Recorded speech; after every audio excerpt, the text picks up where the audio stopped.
دسی ربم دی چې په یوه سجده میلاویږي، په یوه سجده ورته ولګوئ سبحان ربی الاعلی، وی لبیک یا عبدی ارفع رأسکا، بنده سر اوچتوه، زه حاضرم سر اوچتوه، څه وایي وایا رب مونږ سره روغه کوي، رب مونږ سره روغه کوي. حدیث مبارک کې راځي نبی کریم صلی الله علیه وسلم فرمایي چې کله یو بنده د ګناه نه توبه وباسي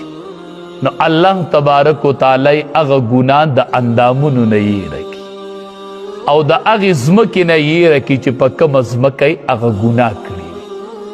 او د کرامن کاتبین فرشتو نه یې یېره کړي. دا بنده به